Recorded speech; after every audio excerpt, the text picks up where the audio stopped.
Hey guys, it's Jack. So before we get started with this episode, I'm gonna take a moment to talk about what's happening in my country right now. Because when you are neutral in the face of injustice, you are taking the side of the oppressor. Silence is violence. Right now, folks are marching in the streets in the midst of a pandemic to protest police brutality, specifically police brutality towards black people. Now, I have a lot of thoughts on what's happening, but frankly, now isn't the time to listen to what I think about all of this. If you're like me and you are white or non-black and you want to help, it's time to shut up and listen to what black folks are saying. And I mean, really listen. Don't get defensive, don't make excuses, just listen. Educate yourself. Sign petitions. Call your representatives. If you're able to donate to bail funds or other helpful organizations like the Black Visions Collective, do so. For links and more information on how you can help, check the description. To the folks who are fighting for their rights and the rights of their fellow human beings, who are fighting to get justice for George Floyd, for Eric Garner, for Tamir Rice, for Sandra Bland, for Philando Castile, for Michael Brown, for Alton Sterling, for Freddie Gray, for Breonna Taylor, for Janet Wilson, for Alonzo Smith, and for the many, many, many others who have unjustly lost their lives at the hands of the police. Please know that we support you, that we stand with you, and that we agree that Black Lives Matter.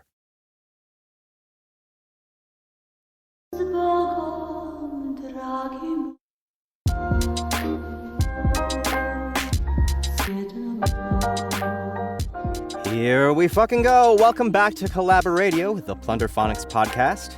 Yes. Thank you. Yes, the plunderphonics podcast. That's our new subtitle. Because really exciting announcement. We are now on podcast platforms such as Apple Podcasts and Spotify and others to come. And it's like we're an actual podcast now, guys. We did it. Yay, we did it. Yeah. We have Dom, also known as Riverman, with us today. Yo. And we also have Steve, who is also known as ThinkFishTank. Hey, guys. And I am Jack, also known as Jawka. Nice. Welcome to CollaboRadio, folks.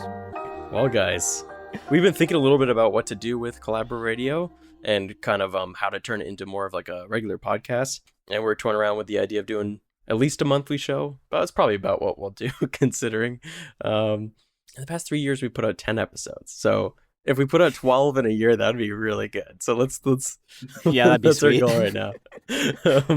So one idea we talked about, since we are the Plunderphonics podcast, we thought it'd be fun to kind of go through some classic Plunderphonics records, kind of listen through them and kind of give our 2 cents on them, or also just kind of dissect them, also just kind of listen to it, enjoy it, and give feedback.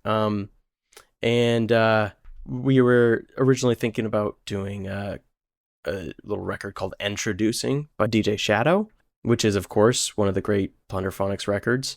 And we kind of decided as a group that maybe we should do something because of everything going on. Again, the recording here is the 2nd of June, and the Black Lives Matter movement is in full force. We thought it'd be appropriate to do an album from a black artist. And luckily, one of my absolute favorite Plunderphonics artists and Plunderphonics records, or sampling records, or hip-hop records in general, is called Donuts by J Dilla. Do you guys want to talk about it?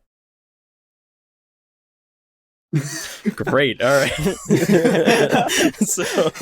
Sorry, you were cutting in and out a little bit, so like I was just making sure you were done. Okay. Yeah. Don't worry, I'm done. Yeah. Yeah. I think Dom is more familiar with this album than I am. I haven't heard it all that much myself. Oh, really? Yeah, really. Like, it's kind of Wow. shameful. Yeah. But yeah, I remember listening to it a few times back when I was in college. But I haven't touched it in years. But honestly, I'm very glad that we're bringing it up again because it's solid stuff. Yes. I think what makes Donuts great is that it's not just, an expertly produced Plunderphonics hip hop record, but it's also kind of like it's J Dilla's goodbye record, because he was dying at the time he was making it. Mm.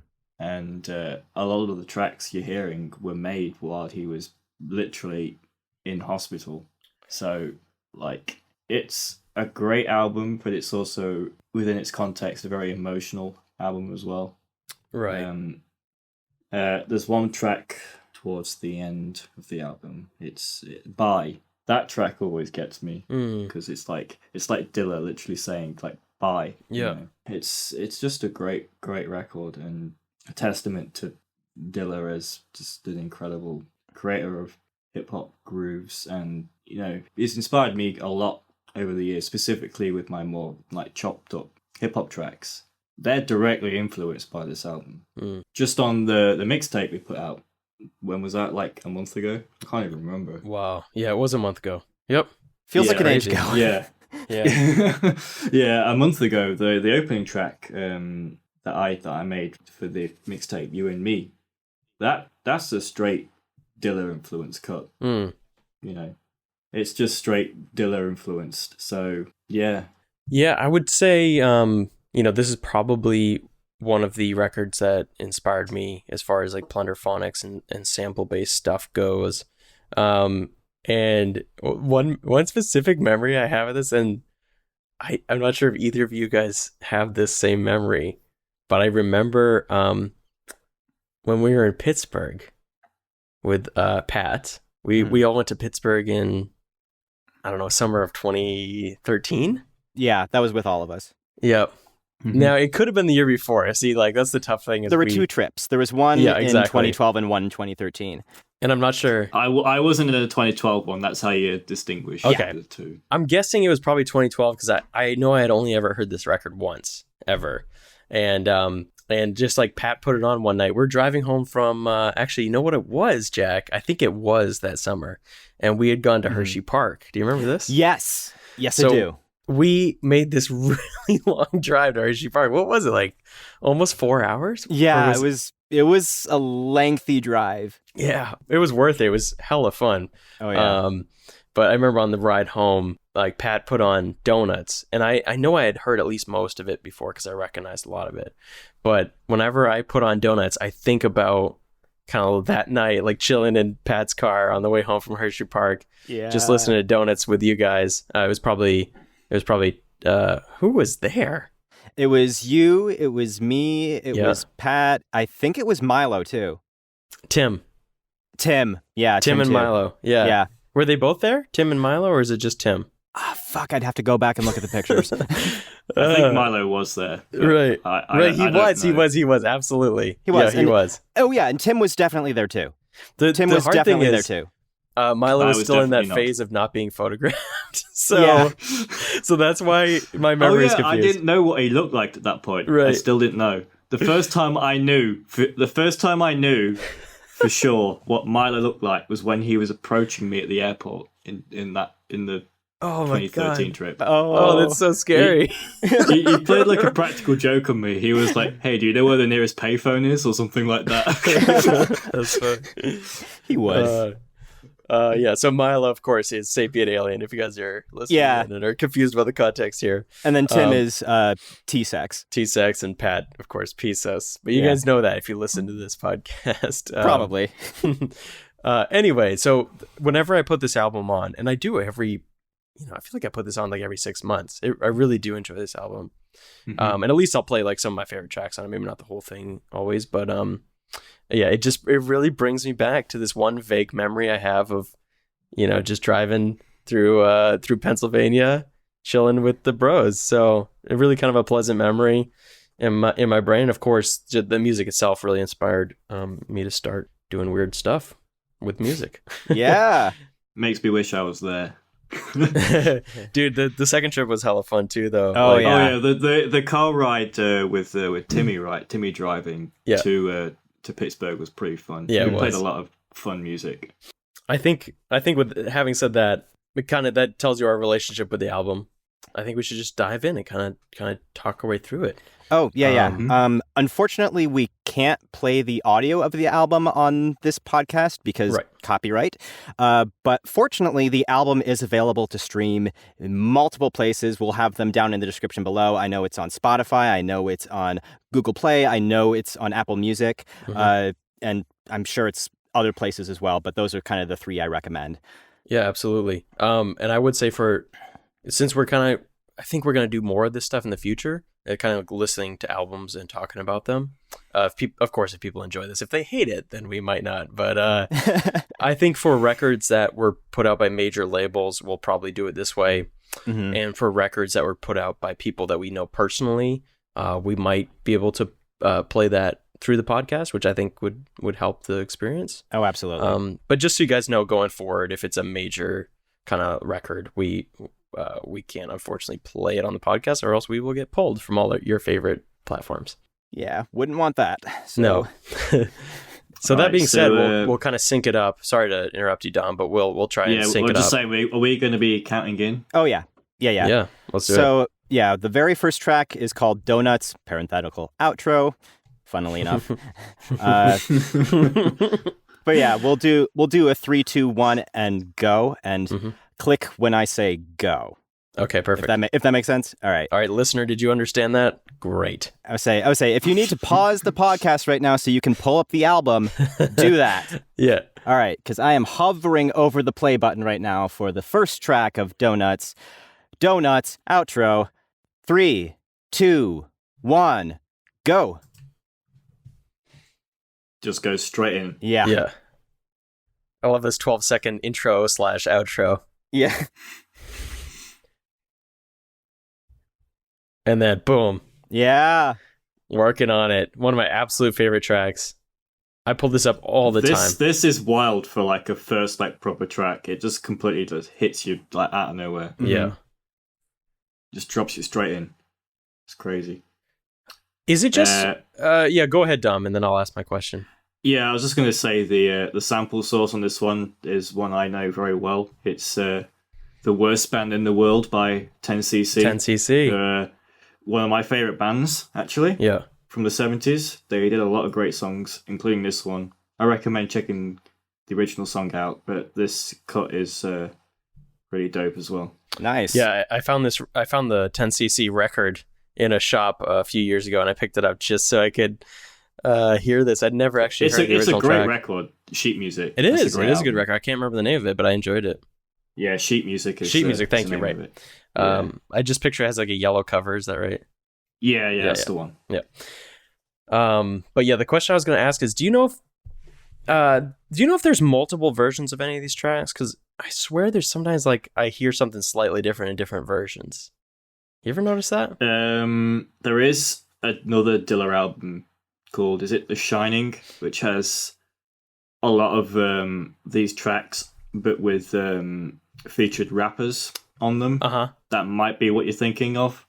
Yeah, I wonder if it is, but I just feel like sometimes I notice a sample that's just like slightly, like tweaked slightly different. It could be like similar to the Avalanches, and that there's different versions. Oh, of That's what I was yeah. wondering. the Yeah. album. Like if they lost the rights to certain samples. Yeah. I remember that. I love this part right here. It always does it for me. I love the little vocal samples he throws in there. It really adds to the energy. Yeah, the whole thing feels so vast. You know, considering what he was building this on and everything, it's just like, I don't know. There's a reason like people consider this a masterpiece. Yeah. This What was he album. building this on again? MPC. It's what Pat. Damn it! I don't know what it was specifically. It was an SP, wasn't it? What Pat uses. Was it? Was it really? Yeah, the sampler. Oh, I thought this was I a think so. MPC. No, because like I said, he did most of these on like his hospital bed, so he needed like a really compact Oh wow! thing to make the beats on. Mm-hmm. Wow. I'm looking it up right now. Just Yeah, so so I'm wrong. What you're thinking of is the Roland SP404, and there's also like 202s, and there's like I think it tons was of an different machines. earlier one because obviously it's quite an old album at this point.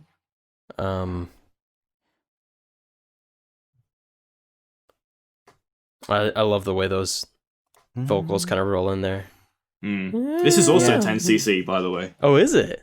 Oh, I had no idea. This is the song "Johnny Don't Do It" from their first album. But he's pitched it down quite a lot. I thought I heard So the name, it's not- like the word Johnny in there. Is that what that is? Yeah. This one's quite heavily chopped in pitch, so it sounds very different to the original, unlike the other track, which is quite recognizable. Yeah. Okay, so I looked this up, and I've got an article pulled up about him and this album, and he's saying that it's saying that he worked with an MPC, a turntable, and a power book that was orbiting his hospital bed as he edited it. Wow. Did it say which specific NPC? I'm skimming. It says something here. It says, yeah, go ahead. It says here that 29 out of 31 tracks from Donuts were recorded in hospital using a Boss SP303 sampler and a small 45 record player his friends bought him. Oh, okay. Yeah. Whoa. I just know he also had an MPC at one point. Yeah. And that the Smithsonian has it now. Wow. It might be like what he used at home. Right. Or in his like studio or whatever. But obviously his setup for this particular album was quite minimal.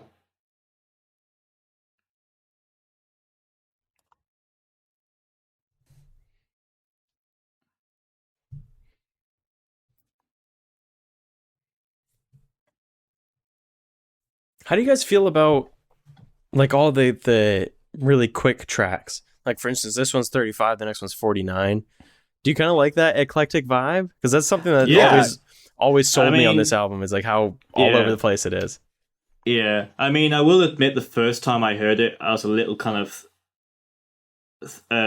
thrown off by it, because I was like, oh, it's jumping through things too quickly, you know? Yeah. But when you go through it a second time and you know like what's coming, and you know, you've gotten used to the vibe, the unique vibe of the album, it clicks then, and you're like, oh, I get it now. Mm-hmm. Yeah, and honestly, I think because it's so gapless, it works really well, where it will jump from one thing to another, but you don't have too much time to think about it. It retains the momentum of each track. Yeah, because there's no gaps in terms of just the vibe. Mm-hmm. It's just continuous. Yeah, like that transition right there. Yeah. Yeah. This one's really good. Oh, I like those strings. Yeah, I do too. Any ideas on this source, Dom? Dom's usually my go-to guy for sample sources. I actually don't know this one. Yeah. I'm sure we could pull up like who sampled right now, but it's kind of fun to just go through it and listen organically.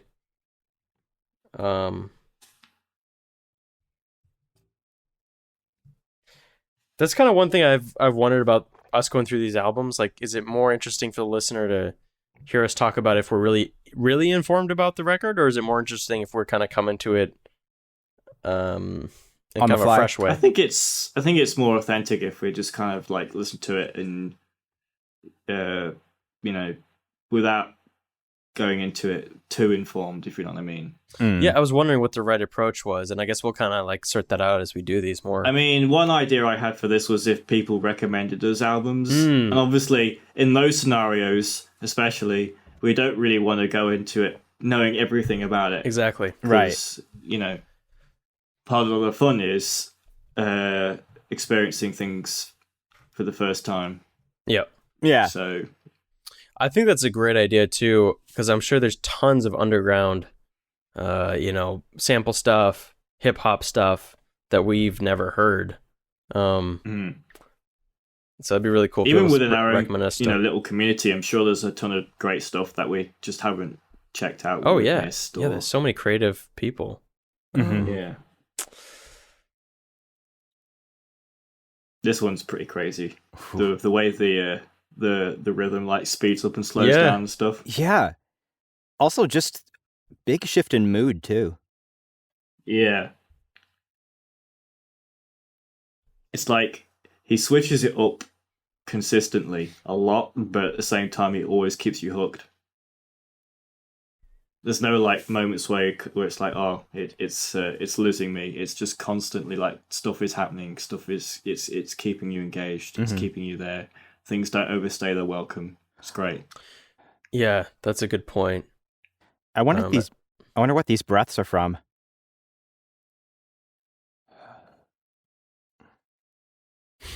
I like that.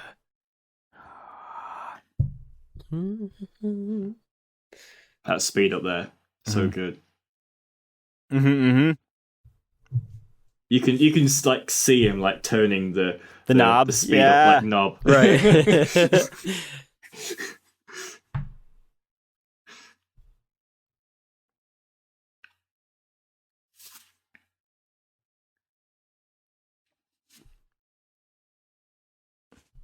Oof. Another really good one. I love the chops on this one. I think it'll be really interesting. Presumably for the next episode, we'll do introducing. I think it'll be really interesting to kind of compare those two, because they're both considered like, classics for this type of music, but they're so different, so incredibly different. So it's kind of interesting to compare and contrast, and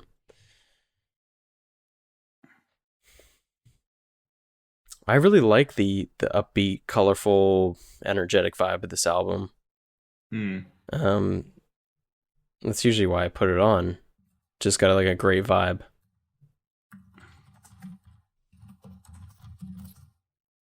And as we know from the anecdote earlier, is great late night drive. Great late night drive music. I think this one is Kool and the Gang, the sample. Oh, wow. That sounds about right.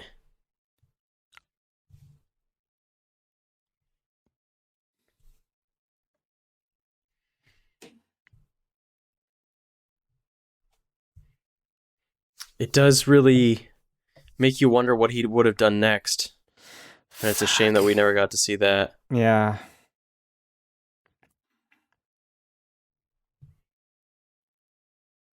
But God knows he's definitely left his mark.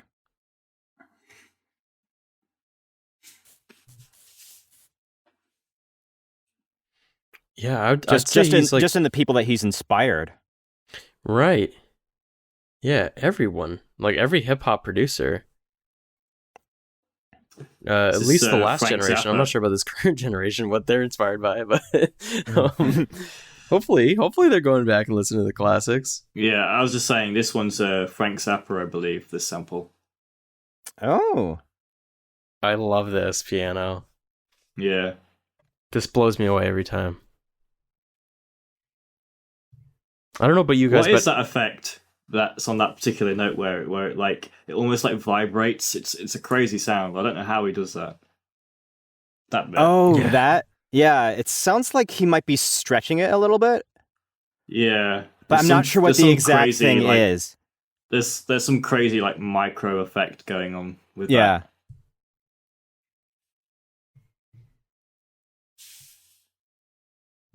Oh yeah, right there. But it doesn't do it every single time. Keeps you guessing. Which is cool. Yeah. Keeps you on your toes. No, it doesn't do it there. And not there either. Nope.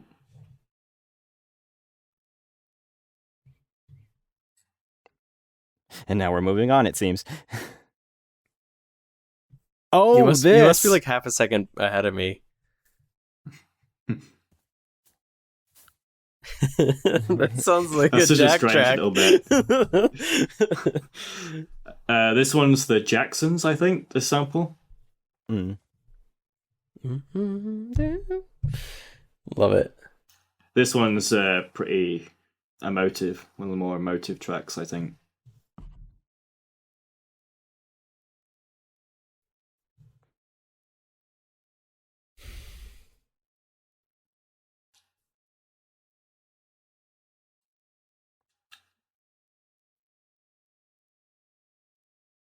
What is that, a guitar sample? I think so, yeah. Again, this one's pitched down a little bit. Yeah.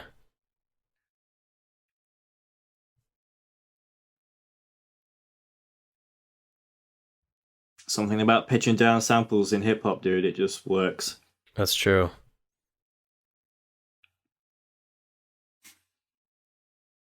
Yeah, techno you go up, hip hop you go down. Ooh, this bit. That's crazy stretched. Oh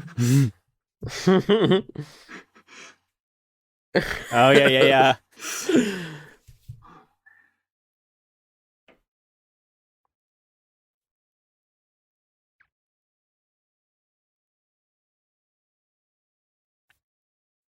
I'd say this is definitely one of the ones I come back to the most.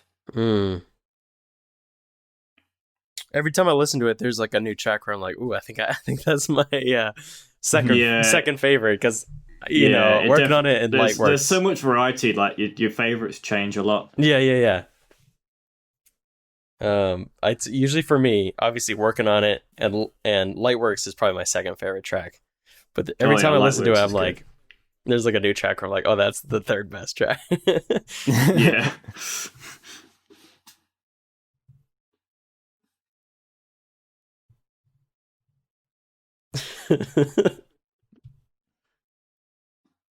I think he was a little part of the record where my mum would be like, "Is it stuck?"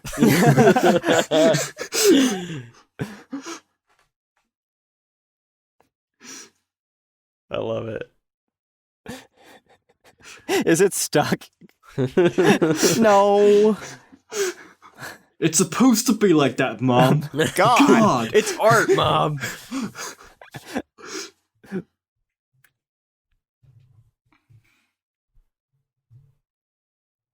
Wake up, world. Give peace a chance. This is so frantic. I love it. The soundscape in a lot of these tracks is pretty crazy as well. Like, actually pretty psychedelic at points. Kind of like this part? Yeah. This little false start here on this next track. Oh. It's legendary. Oh, God. These jumps are pretty crazy. Too. Like, I love what he does with these vocal samples. It just sounds like unlike anything else I've ever heard. You're right, dude. Track. Why has nobody like tried to like do this?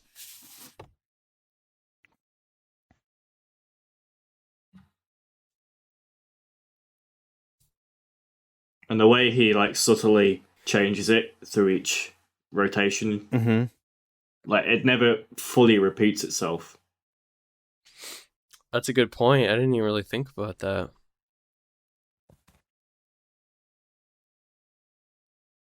Like he's constantly adding little extra bits to it and changing things around, but still keeping the general flow and vibe going. Ooh.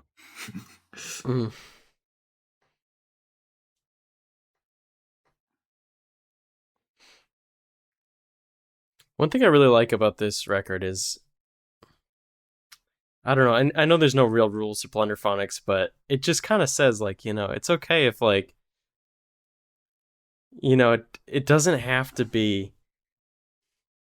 like, polished, like, super polished. It doesn't have, everything doesn't have to be, like, pitched perfectly, you know? Like, everything doesn't have to be, you know, mastered in a studio.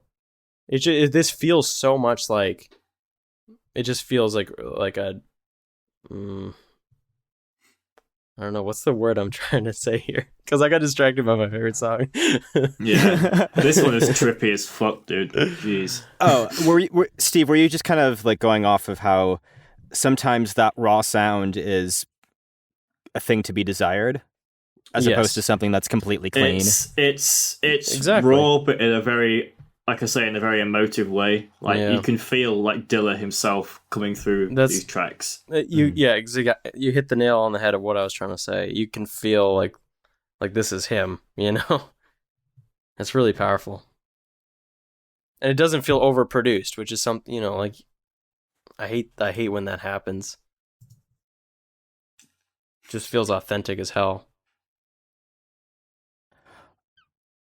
What's that sample that he's pitching in the background there? Oh, it's gone now, but... Oh, you mean that like a high the horn sample? Thing. Yeah. He uses that a lot. It's like an old school hip hop sample.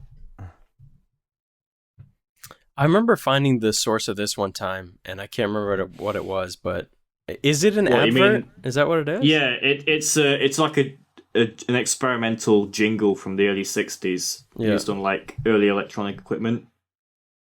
It's pretty crazy, the original track, but he made it even crazier. So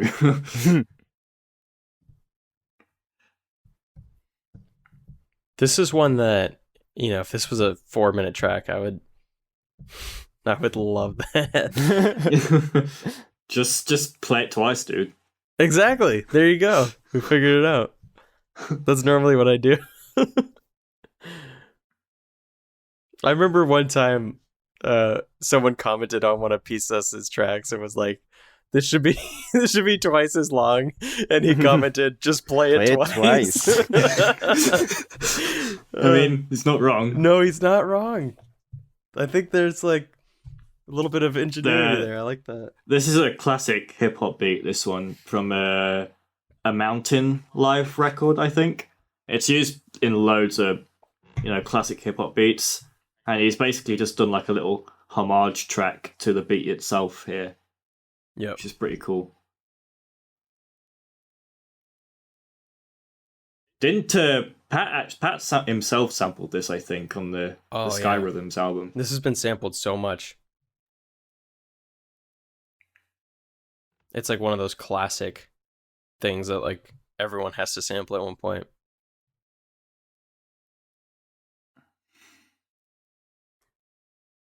Yep. Mm-hmm. Oh, this one's nuts. Another very trippy one.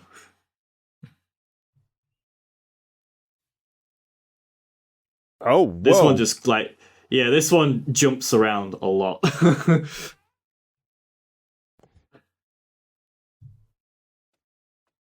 Holy shit.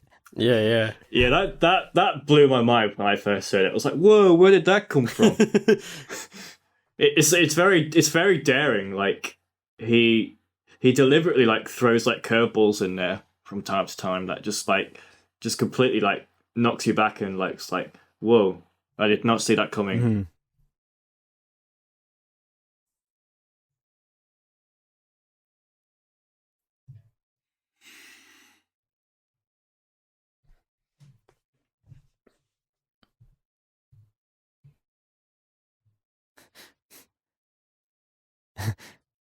What?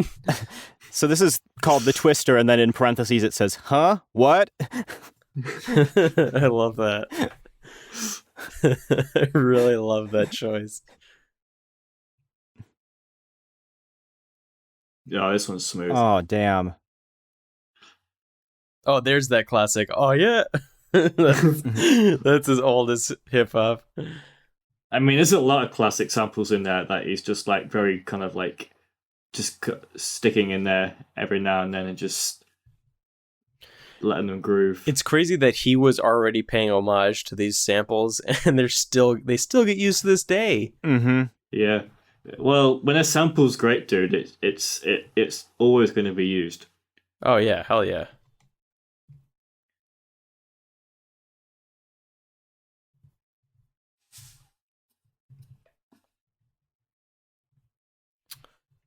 Oh man, I forgot. What is the sampling? I don't know. Those actually, vocals in particular are great.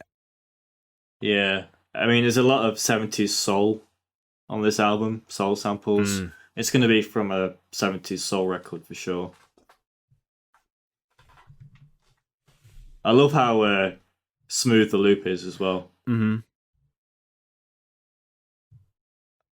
Oh my god! Oh yeah. This one's pitched up instead of down, which is interesting. But it's perfect. I think it's a great choice. Yeah, Mm. yeah.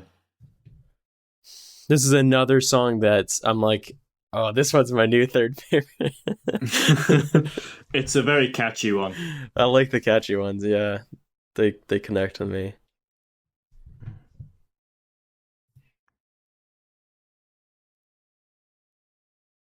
Like I'll like sing along to this in my car. Mm-hmm. Yeah. Yeah. Also, lyrics are all about only one can win, but the track is called Two Can Win. I like that. Yeah. Just fuck you, two can win. He's just like, just so you know, two can win. Oh. I just noticed like the sync on everyone's thing is gonna be slightly off, so you're gonna hear me singing slightly off. I mean, I'm gonna try to like in editing, I'll throw the album in there just to sync everybody up as much as I can, and then I'll mute it before exporting. This is another one that you got to play twice. Mm. There's a lot of tracks like that. But if you play it twice, the album would go on for a very long time. True. For every track. I'm just saying, you can pause the podcast, play one more time.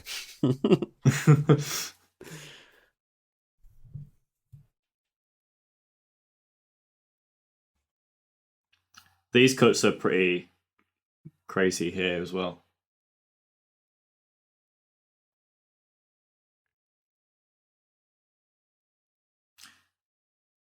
This one has a particularly like old vinyl sound to it. I think you can really hear that like analog distortion coming through on it.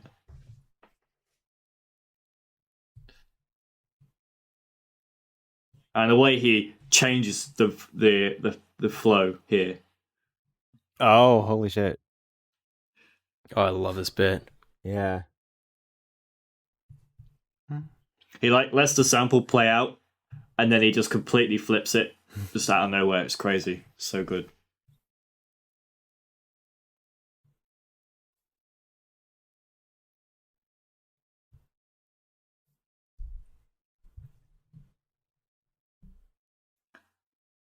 Ooh.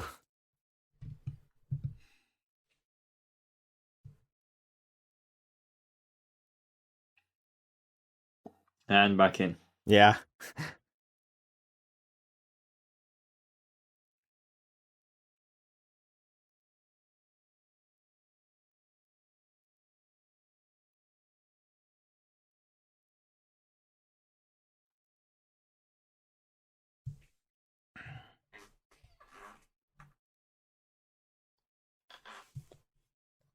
Sorry if we're not talking very much, folks. Yeah. But, it's hard to talk over music that's this dang good. Mm-hmm.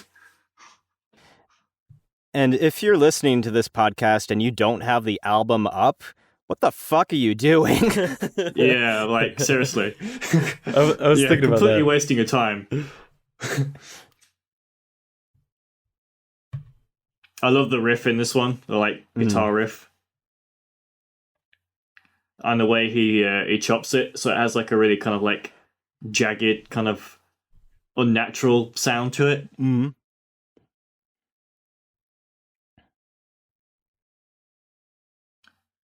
And the vocal in this, it's like he's a famous like radio presenter, but I can't remember his name.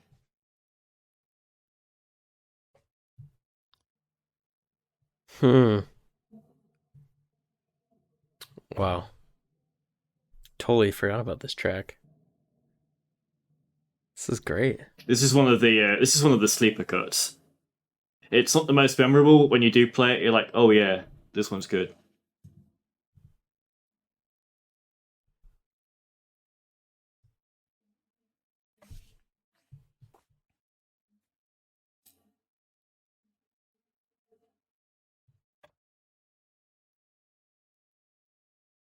Wow.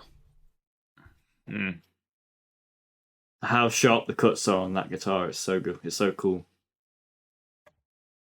It's like so inventive, his chops. It's just like not what you'd expect, I almost feel like, but in a really good way. did MF Doom do something with this track? He might have done. I know he on his one of his albums. I can't remember what it's called. The 2009 one. He used a couple of the instrumentals from this album on that That album. must be what I'm thinking of. Doing some Doom stuff would be fun too on here. Yeah, that's true. I mean, his Mad Villainy would be a good one because there's some crazy sampling on that.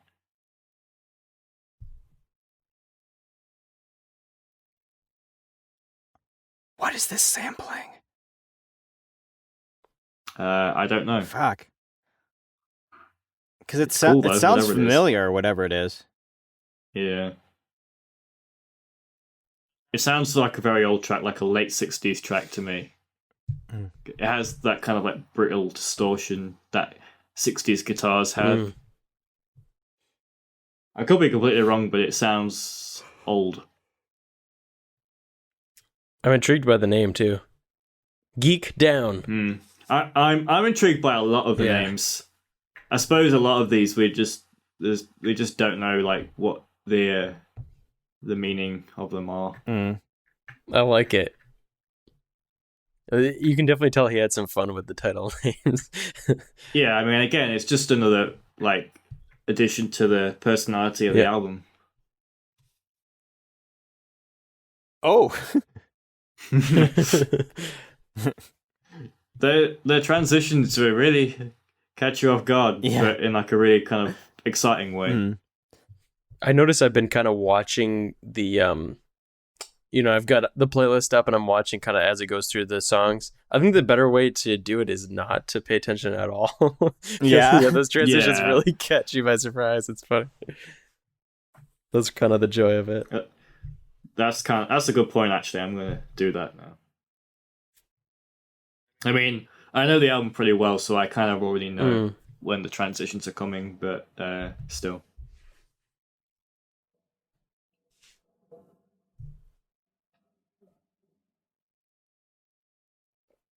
That little drum break there.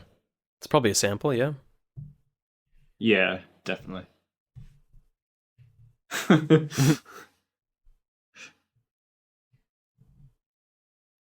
He fucking loves that siren or whatever it is. Oh, man. Yeah. That's like his, like, now whenever I hear that, I think about this album, so. Yeah. Whenever I like hear an old hip hop record from the 80s and they use that siren sound effect, I'm like, oh, it's the Dilla siren, Right. even though it came before. It predated him by decades, but still, it's like his now.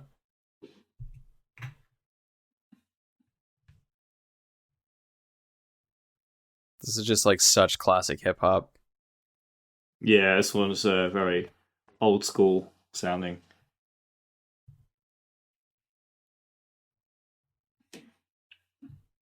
It sounds straight out of the 80s, Yeah. That's what I love. Or early 90s, maybe. Yeah. Late 80s, early 90s, yeah.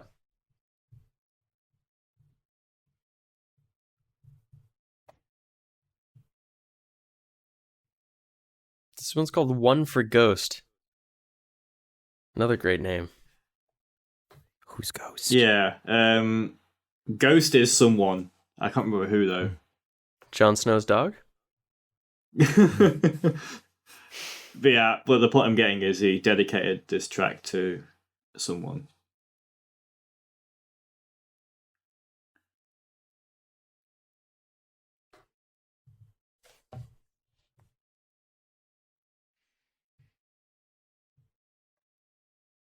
This is another one of those tracks where a non-hip hop head is going to hear it and think the record's stuck. Right, yeah.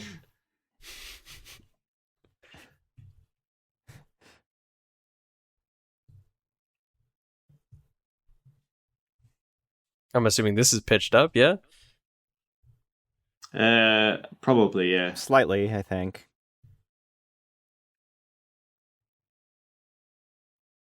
It's hard telling given I don't know the context, but Yeah.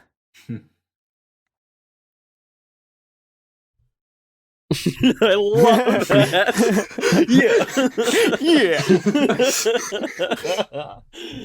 Yeah.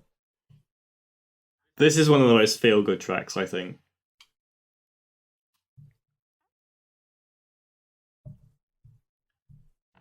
Dilla says go. He does, doesn't he? Is that him saying go? That'd be cool. No, it'll be a sample, but the title is Dilla Says Go. So Did he ever do? I'm kind of bummed this is one of the shorter tracks, but yeah. Did he ever do vocal? Did he ever rap on a track? I don't know. It's a shame Ethan isn't here because Ethan is like our resident Dilla expert, so he'd know. I've actually sold a couple Dilla records to him in the past year that I found digging. I feel like I should know this.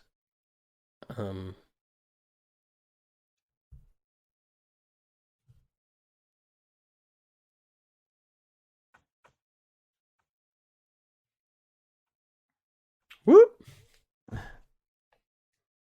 Walking on It. That's good. I mean, it's like a clever name. Is this the cousin of Working on It? Yeah. The strings on this one are pretty crazy sounding. They sound like super brittle. Yeah, it sounds like he's kind of chopped the strings, like micro-chopped, to get that kind of tremolo effect. Yeah, there's some kind of tremolo thing going on. I'm trying to remember what the song is that this is. It's Walk On By, right? That would make sense. I think it's Walk On By, but not the original. It's a cover version, I'm pretty sure. Do you know if I don't know if you know the process of like making these tracks, but were these elements like recorded live? Like was he doing the effects live on the recording and stuff like that? It definitely sounds that way to me. It sounds pretty almost improvised in some spots. Whoa. That's a pretty crazy transition. This one's also very trippy. There it is. There it is.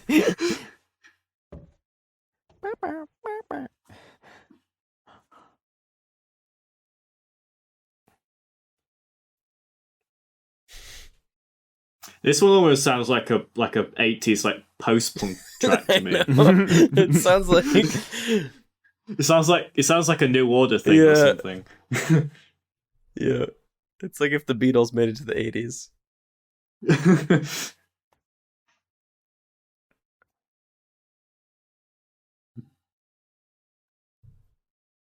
And that beat is like, it's like just marching along in just like the most like weird way. Yeah. It's like someone's just like tripping over the drums just like constantly.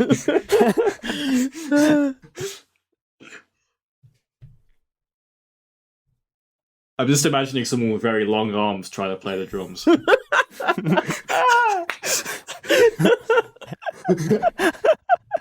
Where the drums are too close. Yeah.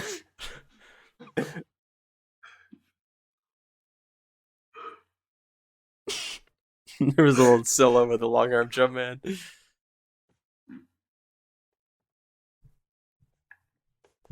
Another feel good one. The last few tracks on this are really good.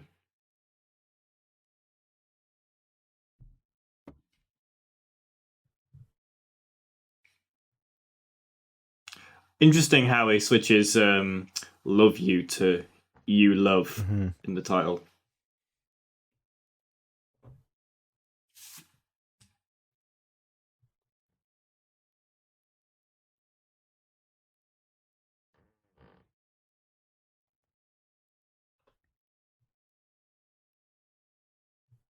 You guys still there?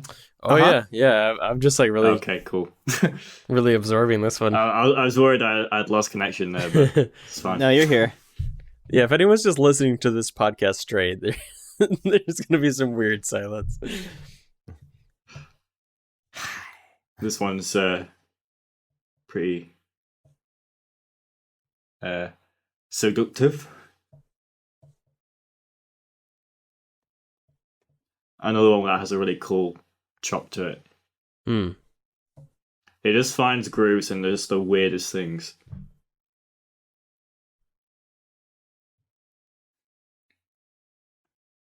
That's part of the fun of making chop tracks like this, is just finding a dope groove in something that doesn't necessarily have a groove just on the surface.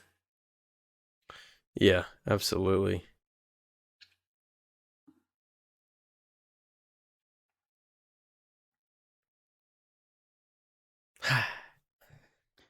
I love that snare as well.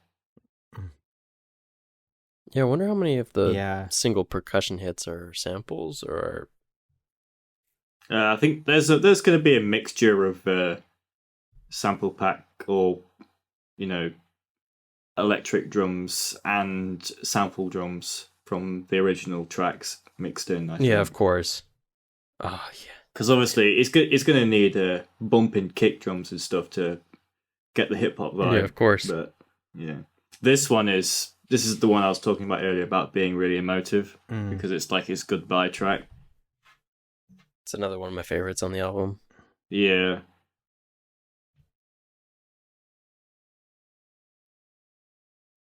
Be really curious to know what is sampled here. Oh, I think it's the Isley Brothers. Is it? Yeah, I think so. Love that. Yeah, that's that.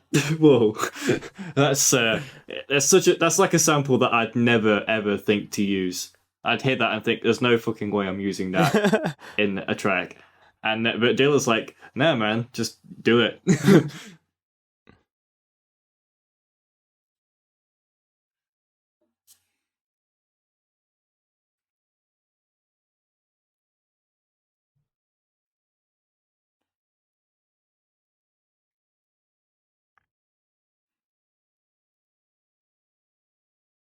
Oh, that vinyl crackle.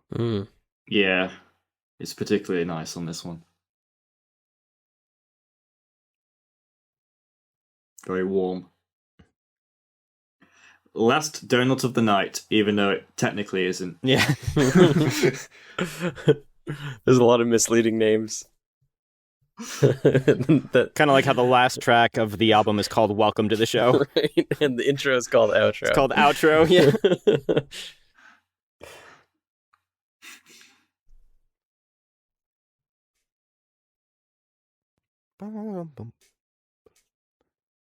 Oh, It's just a nice simple groove there. I love it. Again, that's pretty old school hip hop sounding track. This one.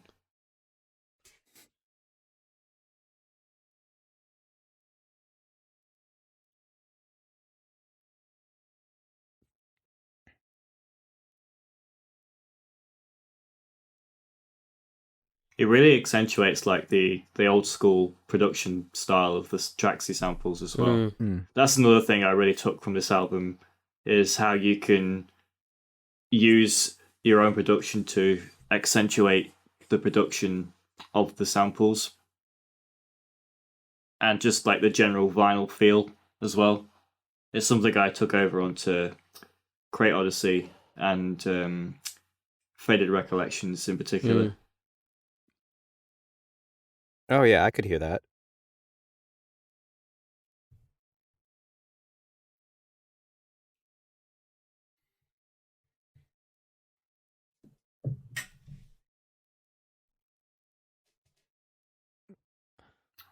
All right, we're in the home stretch.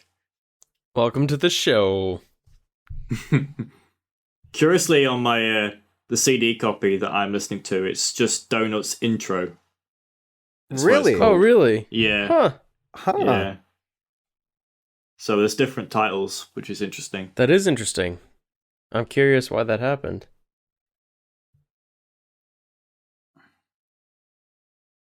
I kind of prefer Donut's intro because it's like it mirrors the first track, which is the outro.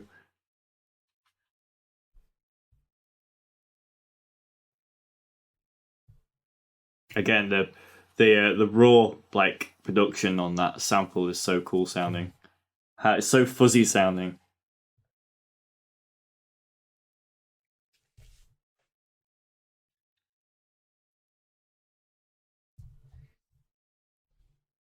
Oh. And there it is. There it is. So basically, it's made so you can like loop it back around. Loop it. Yep. Yeah. So smart. See, Sick. he had it figured out for me. He knows that I just want to listen to every track twice. So boom, Yeah. right back around. Yeah, there you go. Yeah. And that's the end. It ends just as abruptly as it Right. starts. There's no like, fade in, fade out or anything. It's just bam, you're in, you're out. It's very. It's not something you hear very often on an album. Just that kind of like abruptness. It's very cool. Yeah, I feel like most of the time people try to avoid abruptness and startling. Yeah, but Dilla uses it to his advantage. Shit. Yeah. He does it a lot just to kind of like make things more interesting and to create an album and a vibe and just an energy that is completely unique to this album. Mm. But yeah, what else can you say? It's fucking donuts, man. What's your takeaway from having listened to this, like just now? Because I know we've all heard this before, but what's the takeaway you got? Nothing other than it's just as enjoyable as it always is when I listen to it. It never gets tiring. I think for me, this is going to be another one of those albums where every time I listen to it, I catch something different, or I catch a new sample, or something else stands out to me. Those are the best kinds of albums because they perpetuate. Every time you listen, there's something new there for you. It's not a case where every time you listen, you're like, oh, I'm getting tired of this now because I know the track's inside out. It's like, no, there's so much intricacy going on that it stays fresh for a very long time. Yeah. It's still fresh to me now, and I've been listening to the album for years and years and years, so... Yeah, I guess my takeaway is that I need to listen to the album more. Yeah. I recommend that. Where do you guys think this ranks as far as... I don't think he went into this saying like this is a Plunderphonics album. I think that's kind of a phrase that's come about after, obviously. Yeah. But as far as I think the real thing you should call it is instrumental hip hop. That's exactly what it is. Yeah. At its core, and it's Plunderphonics is just a secondary aspect of it. Right. But yeah, carry on. What were you saying? If you were gonna say, all the Plunderphonics albums that exist, all the albums that are sample based, all the albums that are instrumental hip hop, where we can lump them into one big category.